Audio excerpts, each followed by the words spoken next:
Changamoto ya maumbile ya uume kuwa mdogo, uume kurudi ndani kwa sababu ya kujichua, na uume kupinda kuelekea pembeni. Haya ni maswali matatu kutoka kwa watu tofauti, naomba niweze kuyasoma. Wanasema, Dr. habari, samahani nilikuwa nafuatilia mtandaoni, nikaona dawa za asili, nikakutana na namba zako. Sijui utakuwa na uelewa wa dawa za asili. Nikamwambia ndio, karibu. Akasema sasa kuna dogo anahisi ana tatizo kwenye uume wake, anasema hasimamishi vizuri, afu umerudia ndani kama wa mtoto mdogo, sijui shida itakuwa ni nini. Baada hapo nikawa nimemwelekeza kurudi ndani kivipi, maana akaniambia kwamba maumbile yake ni madogo sana.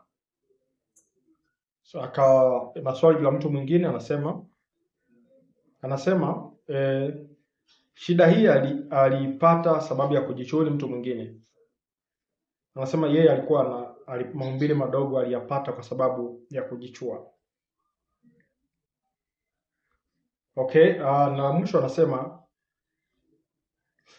nilikuwa na swali lakini nilikuwa nahitaji dawa ya kunyoosha uume, maana umepinda pembeni. Kwani kuna madhara sana ya uume kupinda kwenda pembeni? Okay. Sasa tukianza na swali la kwanza, ambaye anasema uume umekuwa mdogo, umerudi ndani kama wa mtoto mdogo. Uume kurudi ndani na kuwa kama wa mtoto mdogo, cha kwanza tunaangalia uume umesimama au umelala. Wanaume wengi wanakuwa wana hofu uume unapokuwa umerudi ndani au uume unapokuwa umelala mara baada ya uume kuwa mdogo.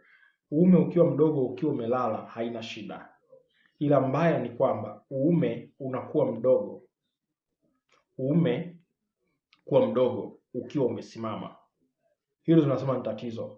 Lakini kama maumbile yako wewe ukiwa umesimamisha na maumbile yako ni kujitosheleza, hakuna shida yote. Lakini namba 2 anasema yeye amejichua kwa muda mrefu, hali iliyopelekea maumbile yake kuwa madogo. Katika tafiti za kisayansi, kujichua hakuwezi kusababisha mtu akawa na maumbile madogo. Ni kwa asilimia ndogo sana, lakini haina asilimia kubwa ambazo zimethibitishwa kisayansi kwamba mtu akijichua kwa muda mrefu inaweza kapelekea maumbile madogo. Hapana. Naongea hivi kwa sababu ni moja ya tafiti ambazo nimeshazifanyia research mimi mwenyewe.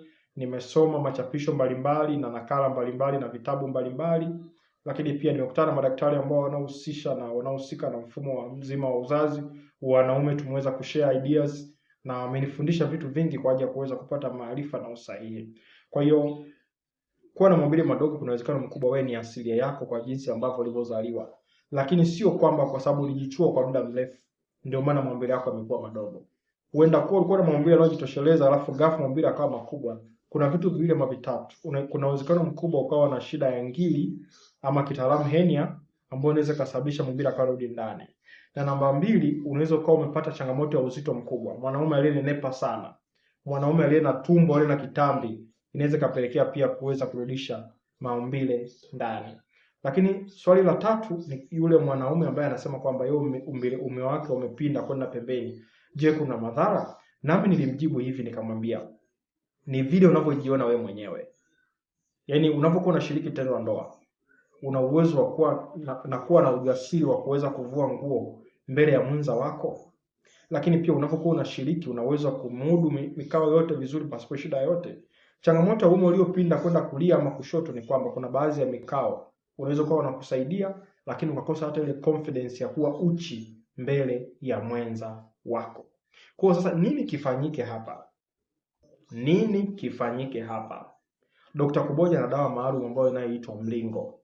Dawa hii inasaidia kuweza kuongeza maumbile kwa mtu ambaye ana changamoto ya maumbile ambayo ni madogo. Lakini pia dawa hii ina uwezo wa kunyoosha maumbile kwa mwanaume ambaye alina uume uliopinda, hizo umepinda kwenda kushoto ama upinda kulia. Dawa hii ina uwezo wa kunyoosha uume vizuri pasipo changamoto yoyote.